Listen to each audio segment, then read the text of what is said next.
Welcome to Oasis Airways. I'm Mike, your captain, and buckle up because today we're checking out Microsoft Flight Simulator's brand new World 3 update, which dropped earlier on this week, and we're going to be checking out, of course, Inglorious Virtual Reality.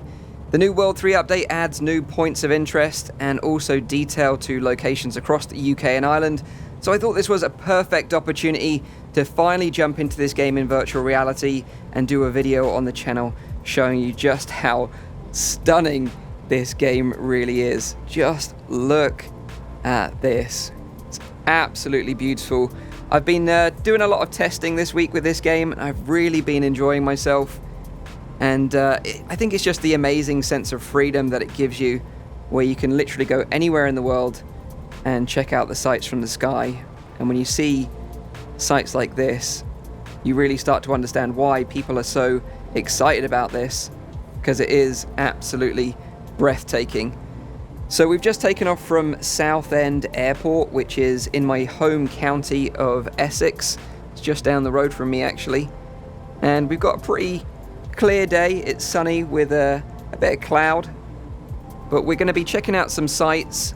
I'm going to be talking about the settings that I'm using to get this running fairly smoothly on my system.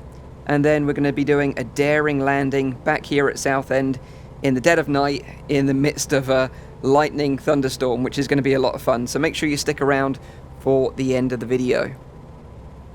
So let's just quickly do a little look over Southend and just look at it. It's absolutely stunning. And hopefully this is conveyed in the video. I've worked a lot this week to try and get it to look as smooth as I possibly can. And I want to give a couple of shout outs. The first shout out is to VR Flight Sim Guy, who helped out with the settings from one of his videos. And basically, even though I've got a pretty high spec machine, I've got an i9 9900K and an RTX 3090 with 64 gigabytes of RAM. It's an absolute beast of a machine. I can still only get this to run at 30 frames per second in VR. And he suggested in one of his latest videos that to enable ASW at 30 frames per second, which basically reprojects the additional frames to make it up to 80 Hz, which I've got the Quest 2 set on using the Oculus Link cable. And that has made the experience so much smoother. So if you're struggling with settings, I'd highly recommend going and checking out his videos, and I'll add a link to his channel in the description down below. I also want to give a quick shout out to Paradise Decay, who recommended this particular aircraft for me to do a video on Microsoft Flight Simulator, because it's got this gorgeous glass panoramic cockpit, so you get a really good look at the virtual world around us. And this is the JMB aircraft if you're interested. So now let's jump straight to our first point of interest, which is going to be the White Cliffs of Dover. Just look at this view above the clouds. It is absolutely breathtaking, and it's so peaceful as well. I can't really explain how it feels. And obviously, being in virtual reality, you feel like you're in the cockpit, especially when you're using a hands-on throttle and stick like I am, which is the Thrustmaster 16000M. And what we're going to do is we're going to go down through the clouds, and hopefully I can show you the beautiful White Cliffs of Dover, which are just below us right now. You might be able to get a little glimpse of that below us. These clouds flying through it, it's absolutely stunning. And I'm not a massive flight sim guy, but I have to say this week, having played this game so much to get a feel for it to do this video, I've really enjoyed myself. I've really found some inner peace just cruising through the skies in various locales around the world. Just look at it. Absolutely breathtaking. Okay, so here we are now, approaching the White Cliffs of Dover. You can just get a little peek of it just there. And I'll fly out a little bit towards the English Channel so you can get a better look at them. But this is one of the points of interest that has been given extra attention in this World 3 update, and you can tell by looking at it, there is an incredible amount of detail there on the actual cliff face itself. And it's white because it's actually made up of chalk, believe it or not. And slowly over the years it is eroding away because it's quite soft, and they reckon it's about 10 centimeters a year gets eroded away by the sea, and then it kind of finally the rock above it kind of collapses and falls into the sea as well. But you can see this coastline is absolutely stunning. And then in the distance above us, just in front of us there, we've got the Port of Dover, which is one of the biggest ports in the UK, and ferries a lot of people across the English Channel towards France, which is just over there, about sort of 20 to 30 miles south. Looks incredible. I really hope the video does this justice. But even the cockpit itself that I'm in, you know, you can lean in, check out all the details. Everything's working as it should. We've got a proper nav aid there, which we can plot our coordinates into. It looks absolutely breathtaking. Just look at that.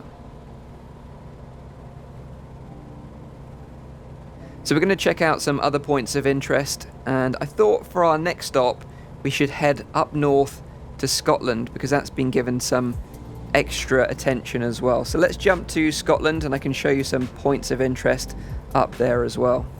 Okay, so right now we're above the clouds in Scotland, and it's amazing really to think that Scotland isn't that far away from me and you can get this amazing landscape up here.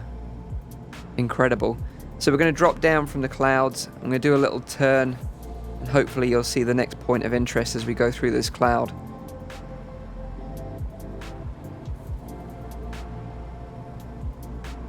Just look at that. A lot of this video is just going to be me saying how amazing this looks. Because it really is stunning. Let's do a little bank as we go down. If you enjoy this type of content, then please let me know, and maybe I'll do more videos like this in the future and I can visit other places around the world, show you some sights, because I've very much enjoyed doing this one. So if you enjoy it too, let me know in the comments down below. Going through the cloud here, you can see the light reflecting off the rivers below us. And there's the landmark that I wanted to show you. And I'm not going to tell you what it is. I want you to let me know in the comments. If you can tell me what movie this iconic landmark is from, and maybe where I might be heading if I was on it. Let me know in the comments down below. Let's do another little turn over it. Quite a tight turn here. Wow, that feeling of vertigo when you look straight down the wing. And the funny thing is, those that know me well will know that I'm not actually a massive fan of flying. Which is kind of strange when you consider how much I've been enjoying this experience. But maybe this might help me overcome my fear of flights. But then again, I wouldn't be in control, so that's probably part of the problem. So now we're flying over Salisbury Plains in Wiltshire in England, and I just want to show you another landmark which is quite famous that you may have heard of. And it's quite an unusual and mysterious landmark. Hopefully I can find it, and I think it's just down there, that little circle. You might recognize it. It's actually called Stonehenge. It's a very sort of mysterious, iconic landmark here in England, and it's a circle of stones that apparently have been in formation here for over 5,000 years.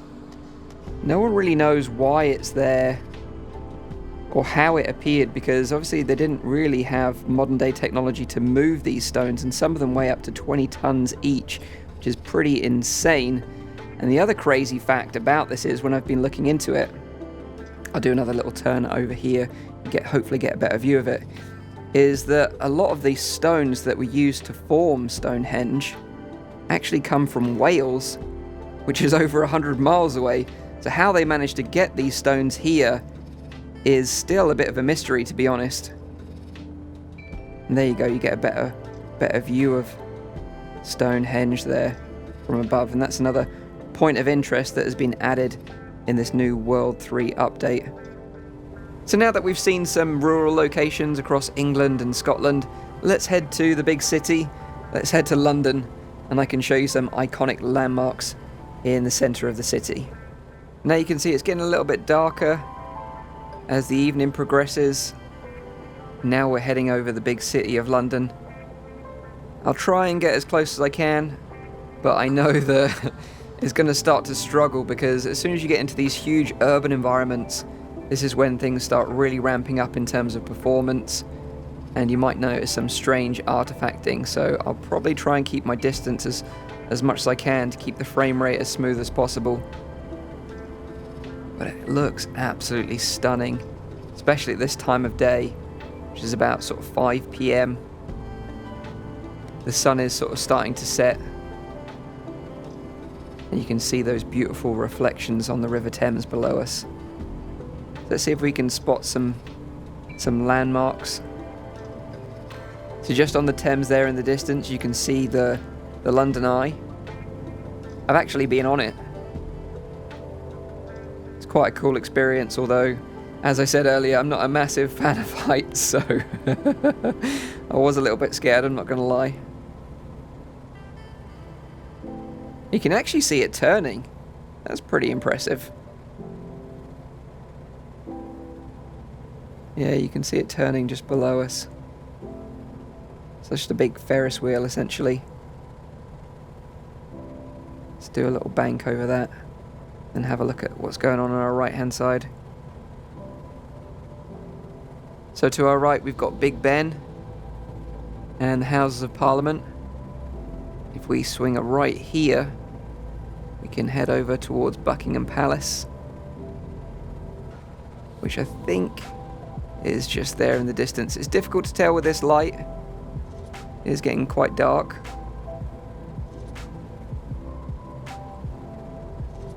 There you go, you can just make it out there. Hopefully it's not too dark and you can see exactly what's going on. But that's Buckingham Palace there. Give a little wave to the Queen. Thank you for your service. I'm just going to switch up the weather conditions so you can see what the city looks like at night, because I'm sure that's going to look pretty impressive. And then we'll head home in a thunderstorm and see if we can land this puppy back on the ground. And this is what the city looks like at night, all lit up. You can just make out the Shard below us there, all lit up. Got another plane in the sky over there, actually. Pretty cool to see other players floating around this area as well. And then we can see the London Eye all lit up blue there. Wow. Seeing it from this height, you know, feels very realistic, because if you've ever landed in a big city at night, it does actually look like this. So it's probably even more realistic at night than it is during the day. Pretty incredible. So now I've shown you what the city is like at night, now it's time to head home for tea and biscuits and try and land this puppy in a thunderstorm. So this is going to be fun. I've not really practiced landing that much, so let's give that a go and see how that turns out. Oh wow, check this out. We're in the midst of a thunderstorm right now, in the dead of night. You can see the lightning lighting up the clouds. We're heading back towards Southend Airport, so hopefully we can get this puppy back on the ground. You can just make out the runway ahead of us there. So we've got to approach it very carefully as we get through these clouds here. Oh my god. This is actually pretty scary. I would not like to be in this position in real life. Wow. Let's reduce our altitude. Slow our approach. Let's get our landing gear down. Got my little head torch on so I can actually see what's going on in the cockpit. You can just make out the lights of the runway. But we're going through some really thick cloud and we've got some rain as well going on. Holy cow, this is an intense experience. I'd hate to be here in real life, put it that way. I think I'd be having a heart attack right now. Come on, let's break this cloud so we can see the runway.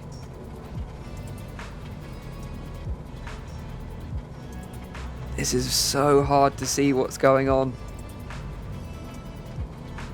You can see the edge of it. Okay. So we need to line it up a little bit more. We're approaching quite hot, I think, which isn't ideal. But we're quite a small little aircraft, so we should be okay. Line it up a little bit better. You can see the runway better on my nav aid, actually. Here we go. And... come on. Touchdown. Oh my god. I did not think we were going to make that. Woo! That was pretty intense. Oh my god, we're taking off again. No, I did not want to do that. I wanted to take the throttle off. Get on the ground. There we go. Throttle's off. Brakes are on.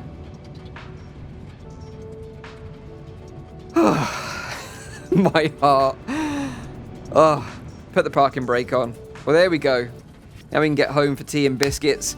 So I hope you've enjoyed this little jaunt, flying around checking out some points of interest in Microsoft Flight Simulator in their latest World 3 update. If you enjoyed this video, like I said earlier on, let me know in the comments down below, and maybe I'll go and check out some other locales across the world and do some more videos like this in the future. Leave a like if you enjoyed it, make sure you're subscribed for all my future content, and as always, stay safe in the skies, and I'll see you on the next one. Cheers.